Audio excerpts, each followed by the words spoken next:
I'm Cody Berman I'm Julie Berninger, and you're listening to the Earn and Invest podcast.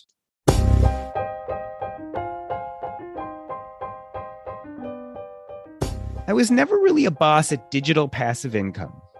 I started several online businesses, everything from selling art to blogging, with measurable, but in my opinion, unimpressive results. I also did the real estate thing for a decade. I made decent money, but in the end, the returns ended up being nowhere near index investing. There was one place, however, where I became passive income royalty. I used my skills and training as a physician to become a medical director of nursing homes and a hospice. Often the actual hours were few, but I was mostly being paid for my availability. I was just a call away if things went bad. Decent income and passive.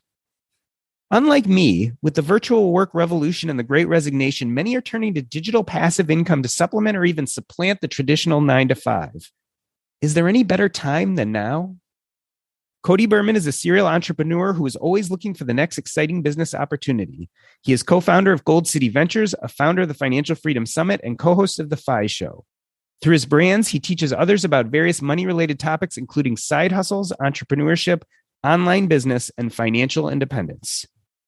Julie Berninger is a work-at-home mom who left corporate America to teach people how to sell on Etsy. She is passionate about helping women reach financial independence through side hustles. She is co-founder of Gold City Ventures, the writer behind Millennial Boss, and former host of the Fire Drill podcast. Cody and Julie, welcome back to Earn and Invest. Julie, I want to start with you. Let's compare and contrast you and Cody here. It would be inaccurate to say that you hated corporate America, wouldn't it? No, I loved corporate America. And for the first decade of my career, I was trying to get promoted and do all the things to get to the next rung of the ladder. So it's a little bit of a shock to see where I currently am now, but I'm in a happier place, even if I didn't plan this. Did you foresee it at all, Julie? I mean, you liked corporate America. You were happy to be moving forward. Could you have foreseen that you'd be in such a good place now? I think the turning point for me was when I moved to Silicon Valley in 2016, and that was the place to be if you're working in tech. I had what would be somewhat of a dream job working for a company that almost everyone here has heard of and may own a product of that company in their pocket. But it was something that I realized wasn't for me once I got in there because I was learning all about the digital world and online side hustles and passive income. And that was where I determined, okay, I can do both, and I'll start doing both because I want to explore what this other world could be like for me. Cody, let me turn this around a little bit, but ask you a very similar question. Admittedly, you had read The 4-Hour Work Week by Tim Ferriss when you were 19. This was way before you went for and eventually attained a corporate job. Why bother doing the formal job thing in the first place? Clearly, you had an inkling that there was another way to do things. A lot of societal pressure. Everyone told me I was already in college at that point. I was going for my finance and economics degree. I figured, might as well use it. I'm going to all these classes and I'm getting these internships. And at that time, I was side hustling my butt off. I was trying to build every business I possibly could, but I wasn't making enough money to live off of. So I was like, okay, I'm going to do this corporate thing for a little bit. I'm going to save up a bunch of money. Hopefully some of these side hustles that I'm trying take off, and the rest is history. Cody, it's an interesting point, right? Because as you've gotten more and more successful at this, was there a part of you that said, man, I wasted my time going to college. I didn't even really need to do that? So I get this question a lot. It's an interesting one. So I probably used 3% of the stuff that I learned in college, but what I did learn was how to learn better and how to network. Like those are two really valuable skills that I think college taught me. Again, a lot of the substance that I learned, I don't really use much, but I think those two skills have really helped me and become a successful entrepreneur, is being able to, network, talk to people, do all that follow-up stuff. And yeah, I definitely would go back if I had to rewind the clock. I'm not one of those people that's like, screw college. It wasn't worth it at all. So Julie, let's talk about being ensconced in corporate America, but then you started kind of passive income side hustle stuff on the side. Tell us about the first venture that actually made you money. The first thing I did to make money was to monetize my blog, but at the same time, I was also opening an Etsy shop for bachelorette parties. So I was pursuing both avenues. And the Etsy shop stuff came about because I was listening to all the podcasts on my lunch break, going on the bus to work, to and from. I couldn't get enough of podcasts. And I kept hearing about people that were selling really inexpensive products on places like Etsy and Amazon. And for me, I had been attending tons of bachelorette parties. I was in my 20s at the time. I'm in my 30s now. And I knew that women attending these parties would spend a lot of money on kind of throwaway doodads that don't cost very much to manufacture. So that's when I said, you know what, it's my turn to give this a go. I will start selling bachelorette temporary tattoos. And they took off and I made a little bit of money. Do you remember the moment, Julie, when it really sunk in and you're like, no, wait, I can actually make some money doing this? I think when I got my first sale, which in the Etsy space and in the bachelorette party space, you're seeing people buy products for 15 to 20 women that will be attending the event. So you can make $15, $20 per order. Now, of course, I had a nice job in Silicon Valley. So this was a fraction. It didn't make a dent necessarily in my income, but the excitement that I had over this, $15 order, it couldn't be matched. Didn't you, Julie? If I remember this correctly, you made like a $15 order and then you went out and spent like $70 on dinner to celebrate. Yes. Everything is expensive in California. So we went to a really expensive burger place and, had a very good meal and we're in the hole after that. Right. But it was just incredible. And I think, you asked Cody, does he regret his college degree? I mean, I also had just finished my master's degree at the time in computer information systems. And my goal was, this will help me get to the next level in my current field. And it was just kind of weird where I ended up wanting to spend my time after work instead of delving more into that. I wanted to spend my time doing all this online side hustle stuff. And that's where I knew that this is where I'm passionate about. And I really should start building that path and explore it. Cody, let's talk about this because I remember when I started a side hustle selling artwork, I was a new private practice physician at the time, and I was rushing between patients to fulfill an eBay order. And that first eBay order, I was so excited about like the $50 I made, where clearly the next 15 minutes, I was going to be seeing a patient in the office. I was going to make double, triple that for just a few minutes of time. Is there something special about the money you make from either passive income or a side hustle product sale that's just different than you make from corporate America? I mean, does it feel value-wise that it's different? Yeah, I think there's a real sense of ownership, whether it's selling digital products or, you create a blog or a podcast or a YouTube channel. Once that first dollar hits, even if it's $2, $3, like I think the first thing I ever made was like through my blog. That's kind of where it all started in the personal finance space. And I made like $2 on some affiliate commission and I was amped and I was making like $75,000 at my corporate job, but it was so much more fulfilling making that $2 from the blog because it was something that I did. Like I had complete ownership. This was 100%. The reason I'm getting this paycheck, quote unquote paycheck right now is because of the work I did. I just loved that. Cody, when did it click for you? When did you kind of make that emotional turn and say, okay, I could keep working in corporate America, but I clearly can be successful a different way? So I was really frugal straight out of college. I kind of kept the college kid budget. I was spending like between $1,000 and $1,200 a month. And I was making coincidentally about $1,000 to $1,200 a month in side hustles. And I was just talking to so many people in this space. I was going to events like Camp Fi, where we have previously hung out, Doc. And I was like, I'm just going to go for it. I had saved up like, I think close to $50,000 at that point. And I was like, at my current level of spending, this is at least like 3 years of entrepreneurial freedom to just like, test the waters, see if I can do this, see if I'm cut out to be an entrepreneur. And yeah, that I kind of just, after I had a little bit of a financial runway from that corporate job, I was just stockpiling all that I could make. I was like, I'm going to do this. I'm going to go full into entrepreneurship. Cody, it's an important point, right? Because a lot of people feel like you have to be in the exponential growth phase to leave a 9-to-5. I'd actually describe where you are today much more in that space than where you were then. But for you, it sounds like it was much more based on, can I cover my basic needs? Yeah, that's totally accurate. And I just wanted to see if I could do it. And again, I was fortunate. I was young. I didn't have a family to support. I didn't have like a mortgage payment. I had a lot of economic flexibility, I guess you could say. Like my fixed expenses were pretty low. And so that gave me just so much leeway, so much room to kind of get creative with entrepreneurship. And, if I needed to, even whittle down my budget a little bit more because I had a bad month freelancing or whatever I was doing at the time, I could make that happen. So I was fortunate the position I was in, being 22 years old or whatever I was. But I think, a lot of people have the opportunity to take risks like that. And it's scary. So I'm not going to say like I went in, I'm like, I'm going to crush this.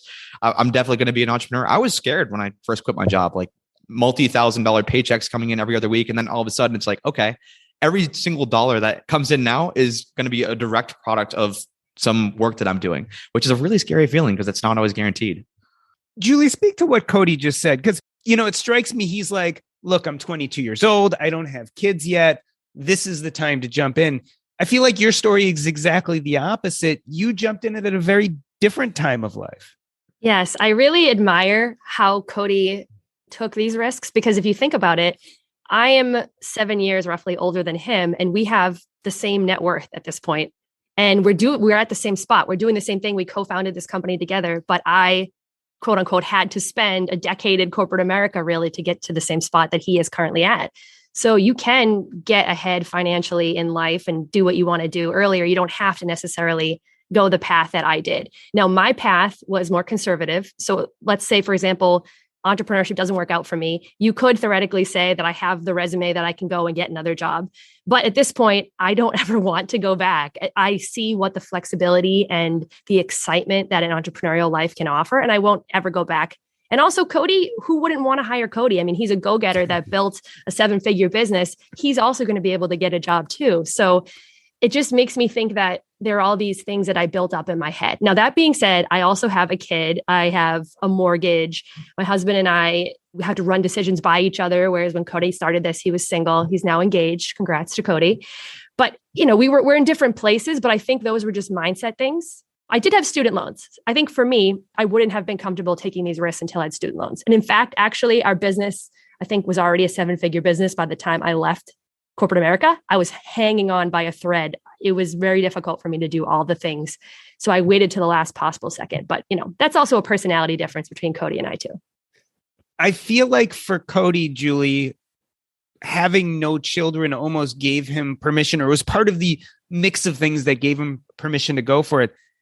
Am I wrong in saying that having a child might have been part of the permission you needed to go for it and kind of dive into a full life of entrepreneurship and passive income?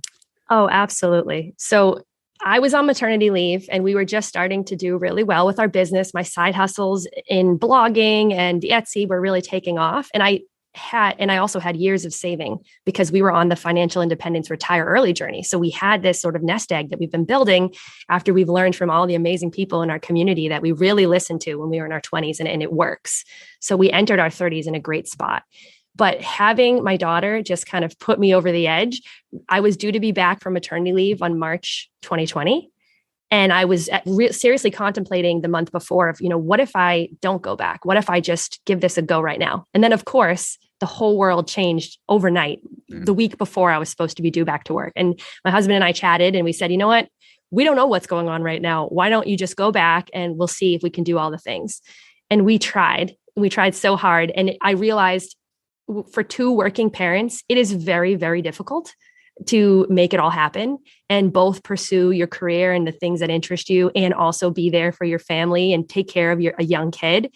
Then something else happened with my daughter for health reasons that made us not interested in going to daycare anymore, just because of some specific things that she faced. And we were looking ahead at, okay, well, we're going to keep her home, yet we're both working. How are we going to make this work?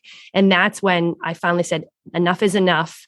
I am good at this entrepreneurship stuff. I have a great partner in Cody. Let me just jump off the cliff and see what happens. And of course, there wasn't an actual cliff. I had already been building the systems and started setting up those processes for a long time. But yeah, I mean, my daughter was sort of the turning point of the point of no return. Like, hey, this doesn't actually work out. Corporate America for 2 people is really, really hard. If you have young kids, there's another way that you can do this. That's better. And as the mom in our relationship, maybe I felt some, added pressures.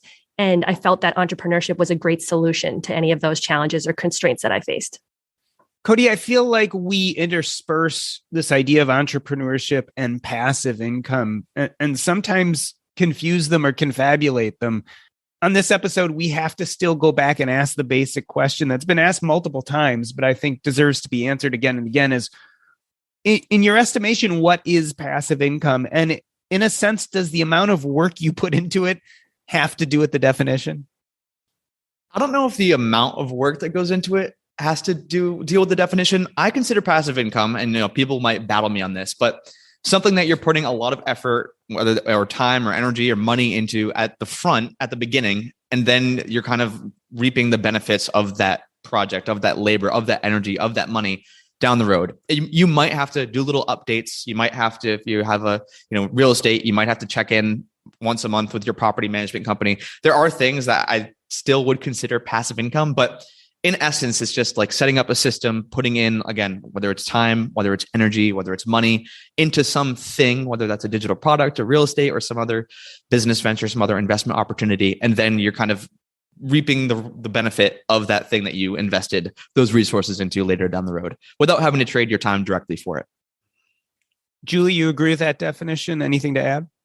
I think some people would say maybe technically it's residual income, but I think what everyone understands, if you use the word passive income, they mean what Cody is saying here. And that's why we use that term for the things that we do. And I think selling on Etsy or selling courses or digital products, they really do fit that term. I mean, last year I moved across the country because as part of this whole pandemic thing, I realized I need to live near my parents or my husband's parents. So we literally moved right near them so that we could get help with childcare and we could get some more of our time back. And it's been lovely.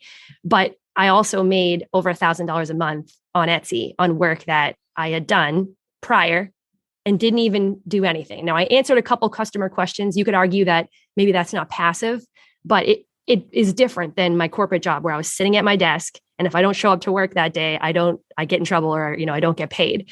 So that's kind of how I like to think about it. I mean, to really simplify things, something that's passive, like you can get paid while you're sleeping, like literally while you're sleeping. Like if you're selling on Etsy, you'll wake up to a notification like you made this many sales last night. If you have some other digital product like a course or an ebook and you make sales when you're not by your computer, maybe you're on vacation, maybe you're sleeping. Those are the things I consider passive income. You're making money while you're doing other things. Julie, put it into perspective for me, because I've done both what I'd call traditional passive income as well as a 9-to-5, with parts of it feeling very corporate. Which is more risky? Because I have to tell you, at least for me, I've felt at different times in my life that each of them overtook each other for riskiness, depending on what was going on in my world. If you had asked me this 5 years ago, I would tell you that the entrepreneurship passive income was the riskiest. But now I actually think it's the opposite, where if you're working for someone else, that's such a risk.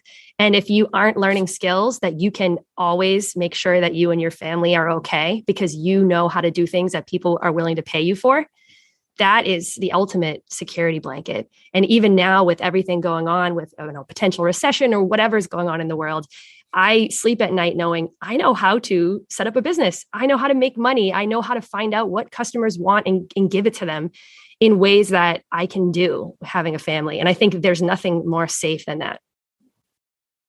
Cody, it's an interesting point, this idea that building the skill sets in order to run your own business will protect you long term.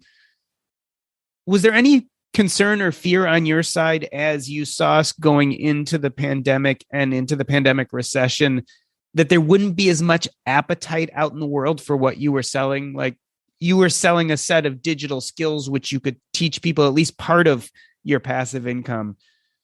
Was there any worry that people wouldn't be buying, that they'd be busy worrying about other things? I think the interesting thing is selling on Etsy, people were home more than ever during the pandemic. So a lot of like print at home, a lot of like planners, things like that. People were buying. The search demand and actually purchase volume actually went up during the pandemic because people were at home. Maybe they were bored. Maybe they're, shopping on Etsy and they wanted to, buy a planner or an invitation or a calendar or some cute thing for a party. There's so many different, circumstances where people were just, they're home more. They had more free time. They didn't have the commute that they're dealing with. And yeah, it actually, we're really fortunate that we were in this online space that was actually blowing up during the pandemic, but search demand went through the roof. And I also want to add two specific examples because I completely agree with Cody and we saw this play out. people will always want to buy things. You just have to figure out, well, what has changed and what do they want now? So in the case of selling printables, and we are fortunate enough to have seen many people start selling printables on Etsy, and we saw how they had to adjust in 2020. We saw people, instead of selling Halloween themed printables, depending on where you lived, the rules around trick-or-treating changed. So in some places, people would put a table out in front of their house and they'd make these pre-made candy bags because they didn't want people sticking their hands in the bowl for whatever reason. And those really took off. So our students that were paying attention to kind of cultural shifts and what customers needed and wanted and how that was different than what was offered before, they did really well. We also had someone else, another student of ours, that she sold in the wedding space. And at first we were thinking, how is she going to do this? People are canceling their events. Well, people were sending out rescheduled the dates instead of save the dates. And they needed to buy those. And if you are someone that's paying attention and you're smart and you're thinking, okay, well, what has changed in current events that has changed buying patterns and what customers want, you can really take advantage of that. And I think, we're talking about printables, but that type of flexibility and just being smart can apply to any business owner. Cody, as I listen to Julie, I think the idea is like pay attention and pivot, right? That's how you figure out the market. Talk to me a little bit about the forming of Gold City Ventures, and did it go the way you thought it would go? Absolutely not. We launched this back in mid 2019, and Julie and I had the bright idea to launch 3 full-blown courses all at once. Do not recommend that. We had blogging, we had freelancing, and Julie had recently had a lot of success selling printables on Etsy. So we started an Etsy printables course called the Printables course. I never would have guessed that 80+% of people would go for that course. I really thought the blogging would be pretty big. Maybe people would be interested in freelancing who knew my story, because that's kind of like how I was able to quit corporate America. But nope, it was like 85% of people wanted to learn this fun, creative side hustle because not only are you earning money, but it's fun. Like you get to let out some of your creative energy when you're creating these digital products. So never in a million years when we first started did myself or Julie think that we would just go all in on printables and selling on Etsy and digital products. But that's what it's become. And it's been a ton of fun. And we've helped so many people. I mean, Julie was just mentioning a couple of our students there. We've had people quit their jobs. We've had people be able to travel around the country. We've had people who are paying their mortgages off with the money they're making from Etsy. It's amazing. Julie, I'm getting the mental picture of people throwing spaghetti against the wall and seeing what sticks. Tell me about some of the other kind of quote unquote failures that you had early in the business at Gold City Ventures that you eventually learned from. I think the best thing about working with Cody is that we both love this aspect of business. I can see how other people don't have the personality to do those quick pivots, but we have had many of them over the course. I mean, we've been doing this for 3 years now. So beyond the initial time where we thought, hey, we're super side hustlers, let's offer 3 side hustle courses. Oh, wait, only people actually seem to only want Etsy. We had to make some decisions to actually shut down some of the other products that we were offering. So, I can give you 2 specific examples. The second example was our blogging offerings. So yes, we learned that Etsy was a clear winner, but we did make a substantial amount from blogging, and we were both super passionate about it because this was a shared interest. Cody has since made an Etsy shop and really taken off. But on the blogging side, we realized that it was a lot of administrative work to run a blogging course. It's not simple. Etsy printables, while, it can be tricky to learn it and get started, it's a simple concept. Anyone who's ever started a blog understands how techy and kind of confusing it could be in the beginning. So when you're making a course offering where you kind of promise to help people start a blog that is profitable, you need to commit to them committing to you for probably about a year. And that is just too long of a time frame. And we don't know what type of questions we're going to get from tech, depending on what plugins people had. It was very complex. So we made the decision to kind of shut down some of our blogging offerings because facilitating that product just took too much effort. And it was the result for the customers was too far out. Whereas on the Etsy side, we can get them money faster, potentially, depending on how well they implemented the material. And from the perspective of us administrating the delivery of the product, we actually could get through that easier and less expensive as well.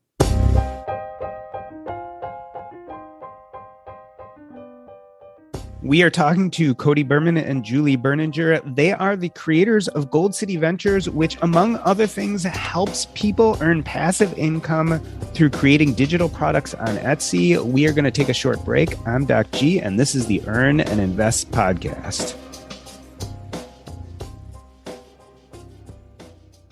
Hey, everybody. I just wanted to remind you, if you want to find out what is going on with the Earn and Invest podcast or me, Jordan Grummett, there are a few ways to get more information. One is that you can go to my personal website, jordangrummett.com. That's JORDANGRUMET.com.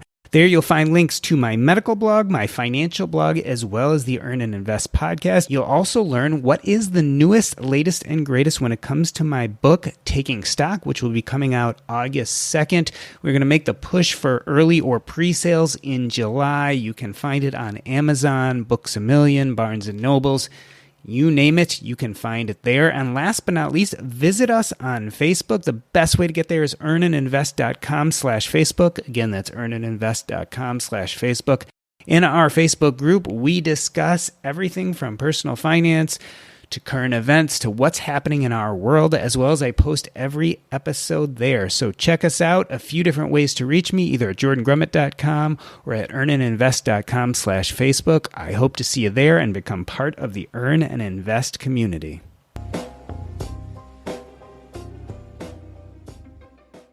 Let me reintroduce you. We are talking to Cody Berman. He is a serial entrepreneur who's always looking for the next exciting business opportunity. And Julie Berninger is a work-at-home mom who left corporate America to teach people how to sell on Etsy. And we're talking about passive income. Cody, let's go back to this concept of passive income being your only income, right? Because there are lots of people who have a traditional corporate or 9-to-5 job and then earn some passive income on the side. If you're looking to be one of those more successful people who use passive income as your sole source of income, do you have to be diversified? Because what I'm hearing is a lot of times you will throw kind of a lot of pieces of spaghetti against the wall and maybe one will work particularly well. Is it okay to kind of ride that gold mine all the way down? Or do you feel like you have to have your hands in a lot of different things? If you can find a gold mine, ride it as long as you can, but you have to be able to pivot. You have to be somewhat unafraid to fail, or at least willing to fail and learn from those failures. And I mean, Julie and I have been throwing spaghetti at the wall for the past 3 years and just seeing what works. And we've shut down some things. We've changed our offerings around. Like, so many things have changed since we first started Gold City Ventures. But yeah, I think being diversified it's a great idea. You never know what's going to stick. You never know what's going to work. You could think you have the best offer ever and no one's interested. And then you have this other thing and everyone's interested in it. And you have to capitalize on that. You have to read the data. You have to be somewhat analytical. You have to at least, like Julie was talking about, analyze trends, see what people are actually looking for, and then deliver on that promise. So yes, I mean, I like having multiple income streams, and we do have multiple income streams with Gold City Ventures. Like, we haven't just gone all in on like one specific thing. We're helping people in all aspects of selling digital products on Etsy, from, ebooks to actual courses to a membership. Like, there's so much that has kind of gone into the business, and it kind of helps us be more diversified and more, I guess, like recession proof. I wanted to add two things to that as well. From the perspective of the business, anytime you run a business where you have a dependency on another company, they don't tell you their moves ahead of time. So we have to be ready at all times at the drop of a hat. What if Etsy says, oh, we don't sell digital downloads anymore? Now, this could make someone that's new thinking about selling on Etsy run for the hills. But this is just some conversations that, Cody and I will have as seasoned business owners of, look, we need to be prepared because we just don't know what's going to happen. We had something that come up this year where one of our key tech partners, where we really recommend their product and we include it in our course, they changed their UI. They changed the whole way, and we had to re-record a lot of our videos. So we have to be ready for that. Now, on the personal side, Cody, just being in a different life stage, the time that he has to explore starting an Airbnb, real estate, he's doing some angel investing. He's really in all different spaces. I am very envious, but I'm also not in a great spot in my season of life where I feel like I have that space and that time to diversify in those ways. So I'm actually thinking a lot about that. Now that I left my corporate job, I do have Gold City Ventures. I have my side hustles through blogging and Etsy that are going well, but I'm starting to meet with financial advisors just to say, hey, how can I diversify and make sure that I'm protecting the wealth that I've built, and then also making sure that I'm making the right plans for the future and the future of my family, because I just don't feel like I have the capacity to take on any other investments just particularly now in my life. Julie, do you ever miss the kind of more defined aspect of corporate America? I mean, you ever look back and say, man, it was kind of simple, right? I knew what I was doing every day. I was showing up to work and it was kind of the path was defined for me? I would say, and by the way, I don't regret that at all. And in fact, I think I bring some of the bad. I know corporate Julie can come out sometimes and Cody can say, okay, whoa, this is a little too intense for us. But I do bring 10 years of experience working for amazing companies where I learned things that as a business owner help me, and I've shared with Gold City Ventures, and they help us every day, like process and procedural things mostly, and sort of knowing how things work and things like that. But at the same time, Cody's an example of someone that if you choose to forgo that and don't learn it in corporate America, you can just find someone that has worked in corporate America that takes it seriously and, also kind of benefit from that as well. And then also what Cody brings to the table, I mean, he's much more risk tolerant than me in a lot of ways. I mean, we both take a lot of risks just being in the business of entrepreneurs, but kind of the energy that he brings for new experiences. And also he's a good counterweight to me when I start getting a little too corporate America sometimes. Cody, Julie was just talking about risks. What is the biggest risk of passive income? Can we narrow it down to one big thing that people worry about?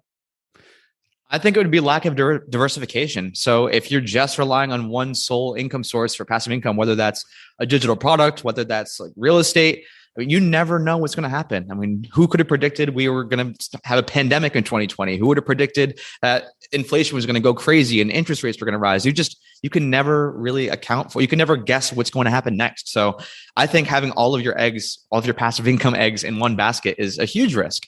No matter how well it's going today, you're going to have to at least have the capacity to pivot in the future if something goes wrong.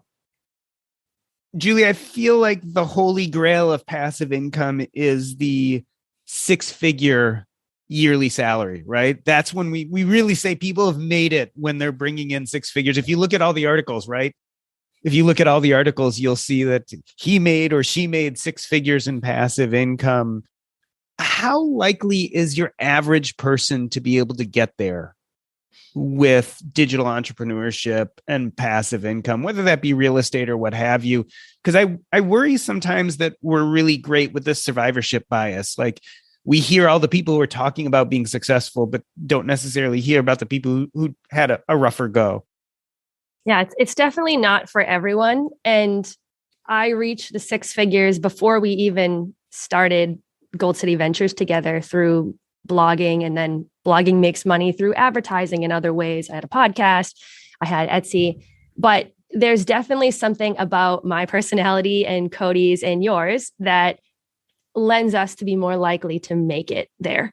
And the students that we have seen that have crossed 6 figures, they brought a certain something, and we, for the most part, knew who they were immediately. So for some examples, they're the ones that are messaging you, even though you only sell access to you for a certain point. We're getting messages from them, questions, and we're like, wow, we just know their name. We know who they are, right? Whereas other people, they'll go through a course or program and they just never contact you and you never know.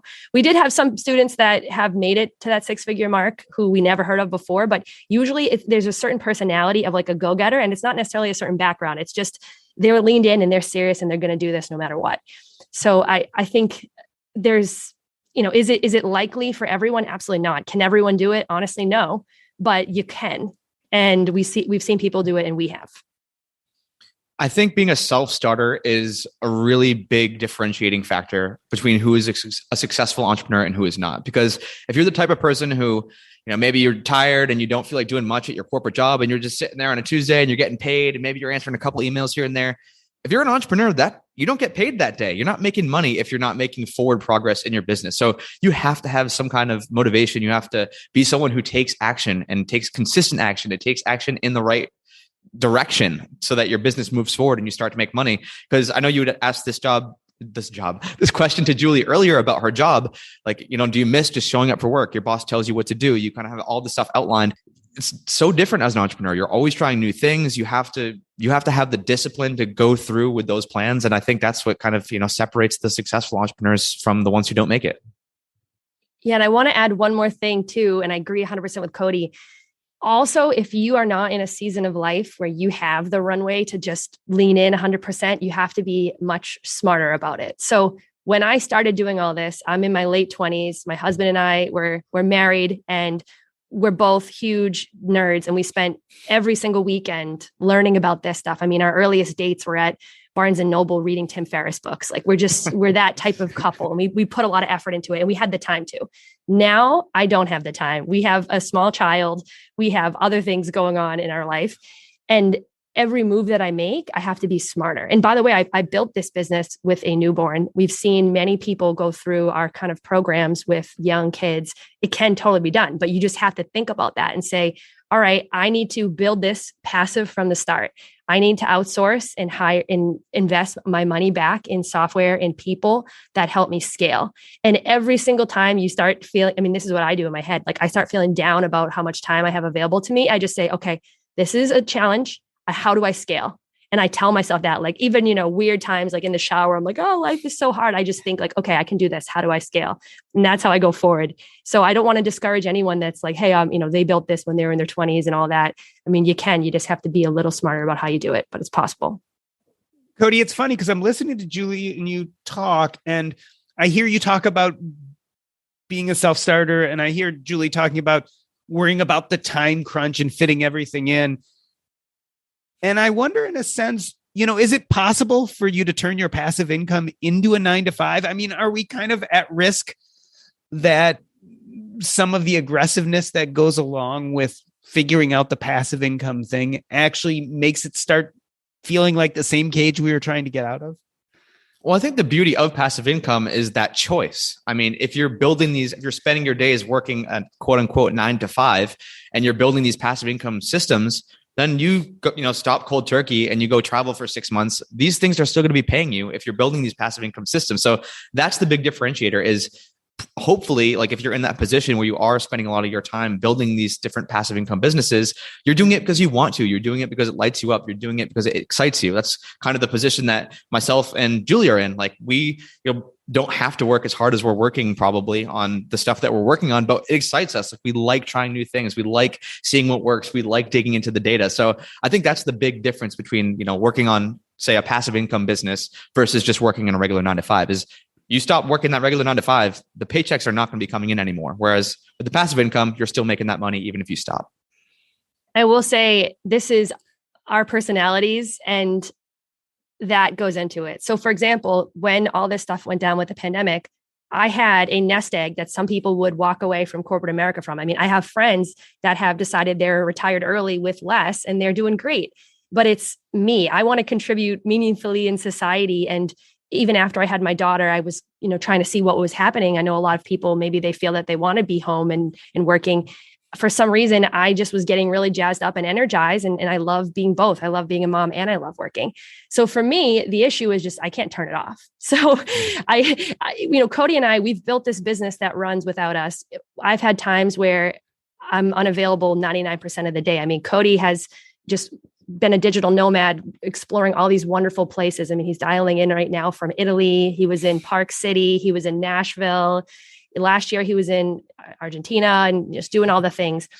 And for me, that flexibility has allowed my family and I to take family vacations. Anytime anything happens with my daughter, I'm there 100% present. And it's given my husband kind of freedom to take a more flexible job too. He has an online job and we can just kind of do whatever we want, which is awesome. But the reason why we work so hard is just who we are. Most people would have just let it coast. But, we want to always get to the next level. I think Cody grounds me a little bit. He tends to be a little more traditional fire than me. You could tell how I might have felt in corporate America. I still have that drive here, but I'm working on that with myself of what is enough and can I just let it go? Cody, tell me a little bit about the role of passion. I mean, can you embark on this passive income journey with the sole purpose of making money to get out, or is really passion a necessary ingredient? It's not necessary, but it certainly helps. You are going to be more successful with something that you're passionate about.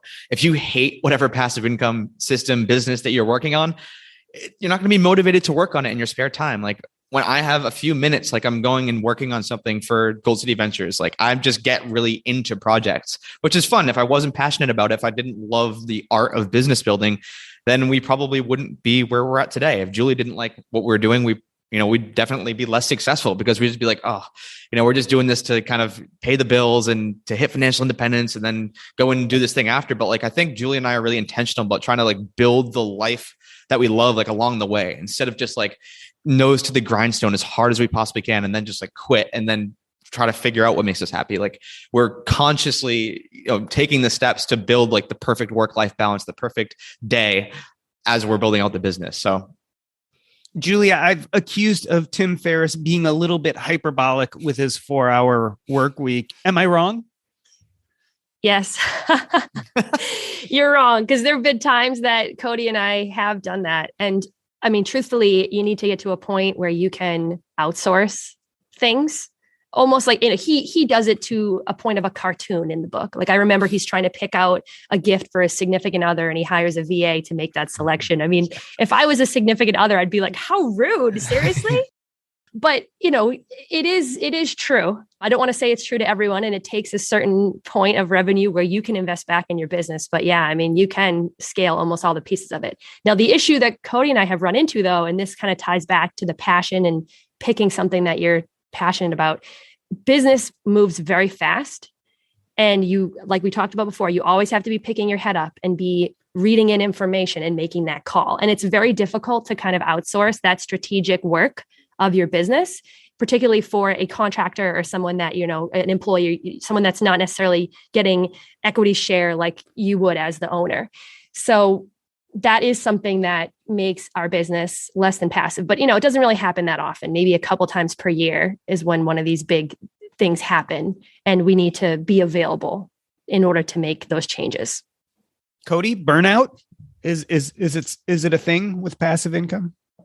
Well, the nice thing, like I was saying before, is if you're feeling burnt out and you're working on passive income, you just shut it off for a week or two. Or, I'm in my 3rd week of travel right now and I'm hopping on maybe an hour or two of work in the morning and just getting essential things done and making sure everything is running smoothly.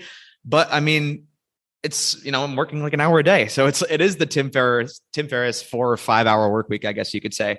And, the beauty of building these systems out and selling like digital products and investing in things that pay you in the future is that if I'm feeling burnt out, I'll, go take a vacation. I'll just shut it off for a week. And Julie and I have both done that. We've just been like, okay, I want to enjoy these next couple of weeks. We're just going to kind of take a step back from the business. Only mission critical things we'll log in and do something for. But we've kind of built Gold City Ventures out pretty strategically. And also with our, our personal stuff, like we're also selling digital products on Etsy, walking the walk and talking the talk.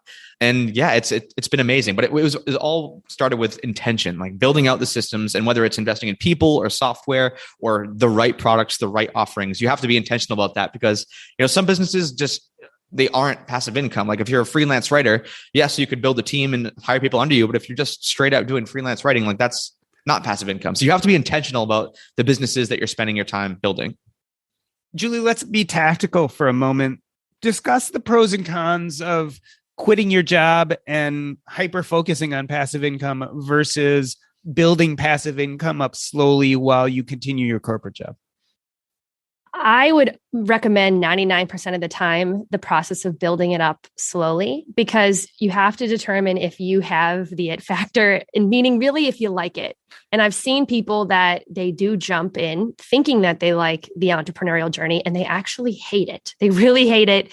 They feel like they're hustling for money. And an example, my good friend and former co-host, Gwen, she actually was the first to take the leap and said, I'm going to try entrepreneurship full time. And she truly did hate it. And now she's back. She's the one that works in corporate America. She's really happy and loving it. And it's the opposite, where I was really happy in corporate America. And then it turns out that I'm loving entrepreneurship and this is where I was meant to be. So I really do caution anyone to jump full into this. And even I tell that to my husband, because he sometimes is, oh, I really want to start my own business. I'm like, well, let's just see, because your happiness is really important and we all only have one life to live. And if you are deeply unhappy or you're putting yourself in a situation where you feel stuck, that's not helpful to you. That's not helpful to your family if you have one.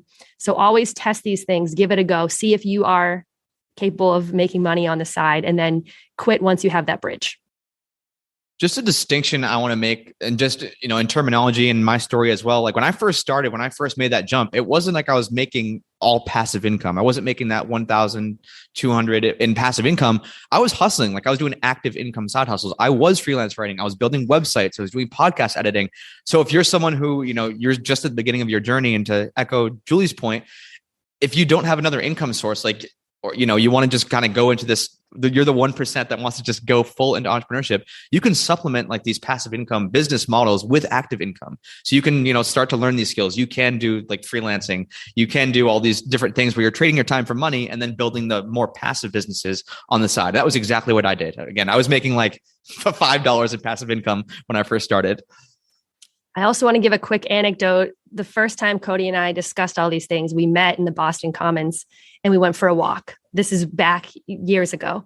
And he said, I'm going to leave my corporate job. I said, Cody, you've only been working for 6 months. And I said the exact same thing to him, trying to tell him not to quit his job. Well, thank goodness he didn't listen to me, right? Because where would we be today? And look where he is. So, you know yourself, deep down what you want to do. So don't let someone like me, who's more conservative, talk you into staying if you're like, hey, I'll be okay and I can just take the jump. That's just my own personal journey. And I think it's really funny that Cody and I had that exact chat.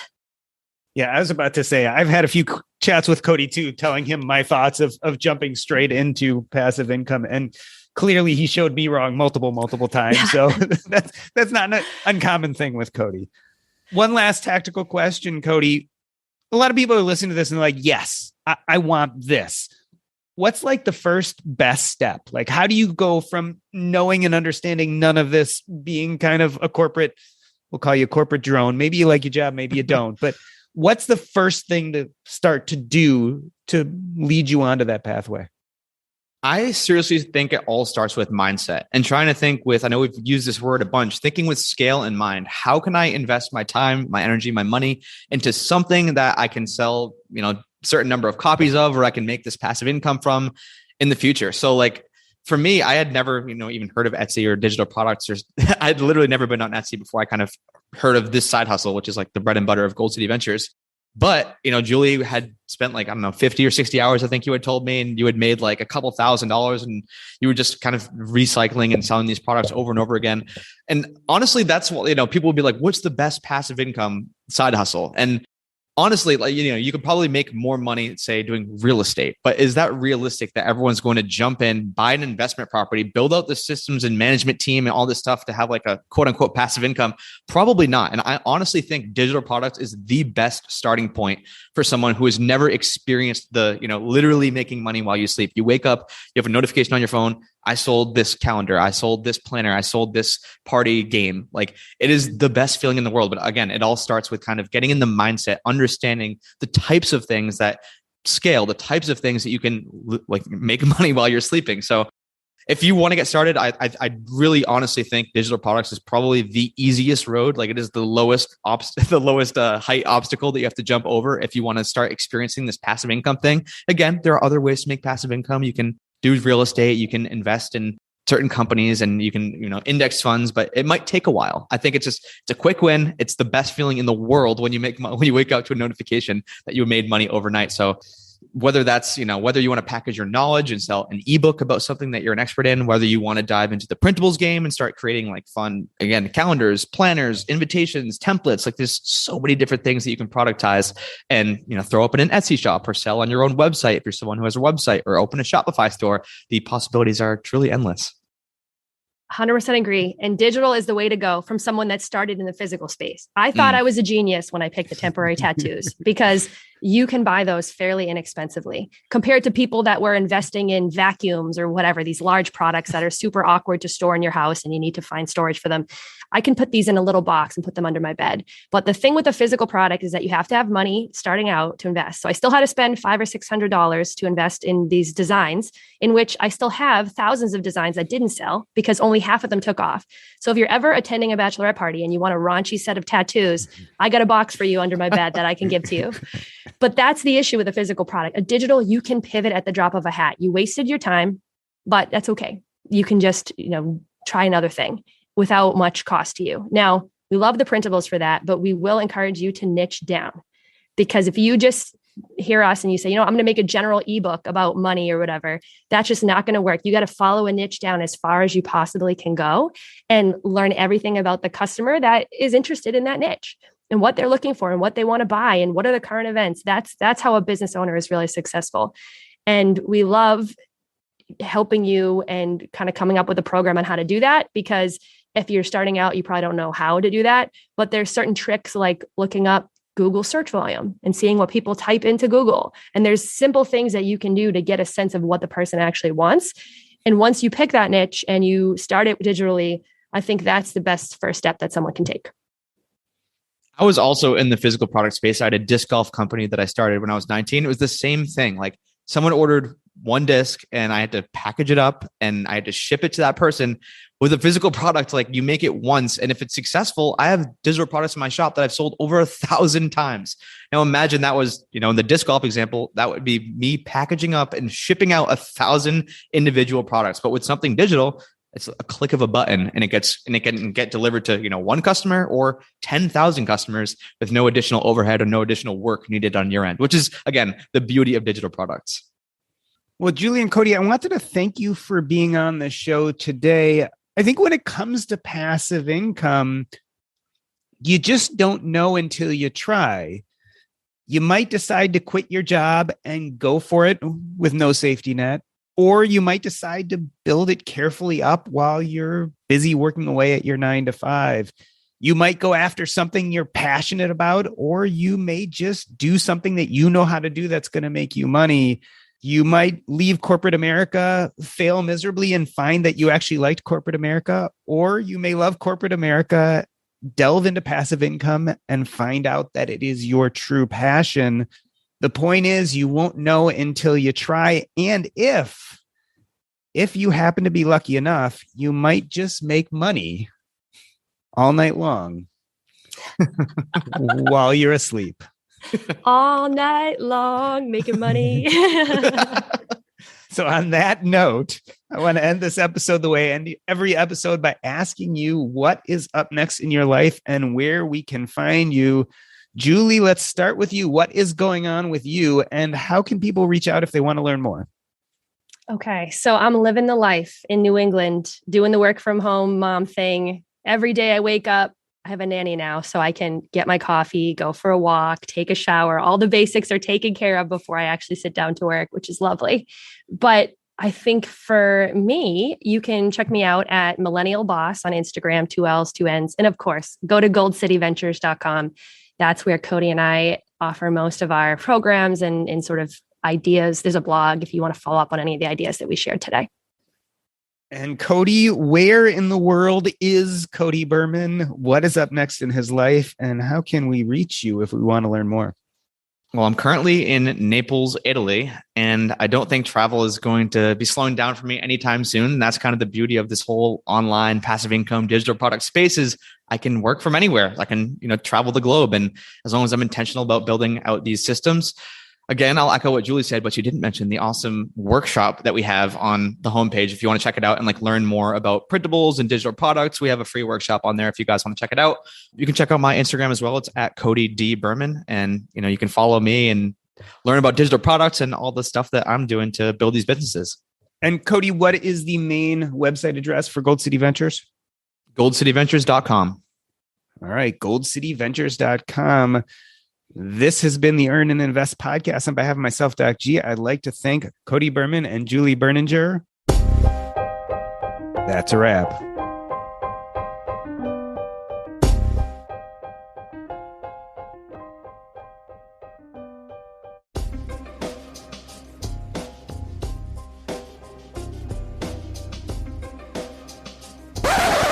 Sorry, cool. I'm a little dull today. The COVID's got me. But I think you only had 2 tiny stutters, Doc.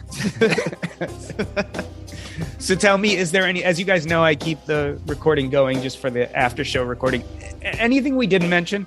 Anything that you're thinking about? You're like, oh, I think this is a big part of passive income we didn't talk about. I know. I mean, if people want to learn more about digital products and Printables specifically, they can definitely, like once they go to goldcityventures.com, that we have like a whole slew of resources for the people who are genuinely interested about like giving this side hustle a go. I mean, we covered a lot of ground with passive income. I don't know if we missed, I can't think of anything that we missed. That's like a huge gaping hole in the podcast. I can't think. I mean, this was really well done. So great questions. I think the only thing when both Cody and I came into this as people that were from the FIRE community, we had a mindset about spending money that we had to get over. And when you're doing passive income, you often have to spend. Now, you could DIY a lot of things, but then it's not passive because you're spending tons of time. We did talk about systems and all of that, but I remember, Cody, you and I had some pretty early conversations. I remember a particular pizza conversation where I'd already realized that it's time to spend money, and you were like holding on to your wallet, like, I don't want to spend that much. And then we both kind of got over it and realized the more we spend, the more we make. So that's a mindset that we see tons of people who are just starting out. Like they'll complain about, $5 thing. And then the truth is you're going to make $500 on that $5. So you have to kind of think differently when you're a business owner. Yeah, I was like so hesitant to invest because I'm like, why shouldn't I do this? Like I have the ability, I have the time. But now I think we have like 12 or 13 people on our payroll doing you guys various tasks. I've looked at your kind of Gold City Ventures personnel thing. You got a lot of people working with you. I mean, it's amazing. It's a bona fide business. That's no joke. It's amazing. And like I mean, at this point, we would be stretched way too thin if we tried to do all that stuff. But at the beginning, I mean, we were in the Facebook groups, like answering every question, and like we were just dealing with all this stuff that I'm so thankful that I got over that frugal hump. But, quite honestly, that's probably why I was able to quit. And that's why I was successful at first. But, what gets you there doesn't get you to the next place. So I had to get over that hurdle. Julie, I have to add, I love the fact that you brought up our beloved friend, Gwen Mers, because I think this happens to a lot of us too in the financial independence movement.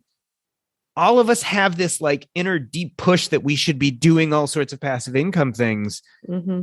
Like Gwen will tell you she didn't have the best go at it, but she is so much happier in life now that she tried it, realized it wasn't for her, no longer had that push. The same with real estate. Like you get in this community, you get this whole push. I got to do these things. I got to do these things. Well, you know what? She went out, did it. It didn't fit her, but she seems a lot happier back in a job. Like she found a peace of mind I don't think she would have found otherwise. No, totally. And how are you going to find yourself? And actually it was kind of one of the reasons I ended Fire Drill podcast or, didn't do it is that it was a coming of age sort of FIRE thing where we interviewed people doing it in all different ways. And then we found the way that worked for each of us. And then we were kind of done, if I could describe it to you. I mean, obviously, I couldn't do 100 things. I couldn't take anything else after the pandemic. But part of it, too, was like, oh, I realized what I like. I don't want to. I would just want to interview people that do online entrepreneurship the rest of the time. So, I think she had that moment as well. I think it's funny, but that's the cycle of FIRE. The people who truly, I think, kind of embrace it. Yeah, you get to your podcast is a perfect example. You get to a point and it's like, okay, now I'm done. Like the purpose of it is for it to wear itself out so you can move on in life, right? It kind of gets you where you need to be. It's an interesting idea. Yeah. So I love that about it. And I met cool people and it's been great. I mean, that's how Cody and I met, how we met. So true. Yeah. Time well spent. Why didn't you take all those listeners and downloads and just push them to Cody and my podcast though? Oh my gosh. Like, why didn't you just send them right at us? Just a 1-minute clip. It's like, go listen to these two podcasts. I mean, I feel like there's going to be a market for like selling a podcast or something if I had really done it. And I think I just kind of convinced myself, oh, I'll just take a little break. But then I'm like, oh, I'll go back into it. And then now I realize I'm probably never. I'm thinking about publishing like the epilogue and, maybe I can pivot people away to other things. But, this is where I mentioned my mindset that I never can stop. And I always want to do more. It kills me that I have this asset, the Fire Drill podcast that I haven't used. Millennial Boss, the blog. There was a certain point where it was like a personal diary. And then I realized like, oh, I can make more money if it's more of like a keyword game. And it actually just sits there and makes money, but it could be really good if I had time. And I just don't have the time. So, every day I wrestle with like, I don't have the time, but then I have like, the angel devil. I have like, someone's like, just be grateful for what you have. And like, you have something really good. So you got to enjoy what you have. But, so, it's a daily struggle. I have lots and lots of thoughts about this, but I'm just going to send you my book instead. Okay. Sounds good. I'll send you I'm going to send you a digital copy. It's hard and I think all of us have this a little bit, is we've lived our lives very achievement focused, and it's really hard to let go of achievement. I struggle with that a huge amount. There's a lot to be said for switching to process above product. And there's also a lot to be said in celebrating incremental gain as opposed to meeting the final goal. But like I said, that could be a hours and hours conversation. That's a whole other topic. Yeah. But I think of Siddhartha. I'm in it with you. Like Siddhartha? The book? Yeah, there's like that famous thing where he's like, I am Siddhartha, and he has to like let go of his prestige and all that stuff. I think about that all the time, because when I'm meeting my new neighbors, I'm always like, when they say, well, what do you do? I always feel like I have to be like, oh, I just, I worked at Amazon. I don't really want to get into this whole thing. So, I have a lot of ways to go there. Yeah. But I will tell you, I think I'm closer than I was a few years ago. Like, that's been a lot more of my piece of this stage of my life. You are still pretty young and still pretty new to being away from corporate America. My suspicion is that if the push really is there to get to the point where that feels more comfortable, like, you will. Do you know what I mean? Like, you may decide that, no, I really do love achievement and that's what I want to do. And that's a whole different thing. But if you get to the point where you're like, oh, this achievement feels good short-term, but long-term makes me really stressed and anxious, you'll get to a point where you find ways to allay that, is my suspicion, because you're thoughtful about it, as opposed to someone who just kind of runs on the treadmill and never even thinks about it. Yeah. I mean, I'm going through all that. And then, just being married, like, what if the other person is not achievement oriented and just, he's like, my husband's like, this is great. We have like the greatest setup. I'm like, don't you want to just like do all these things? Like, no, he doesn't want to do it all. Yeah. So it's just interesting. I had to run to the door. Yeah, no problem. No worries. Yeah. I'll send you my book if you have any extra free time, because I'm sure you have so much. But the perspective is what dying can teach us about money and life. And the dying rarely say, I wish I made more money. They rarely, most of the time, say, I wish I had gotten that promotion. Often the things they focus on are very different. And sometimes it's just even having that perspective now, as opposed to waiting until you're terminally ill, can change the way you think about these things a little bit. I would love that. Thank you.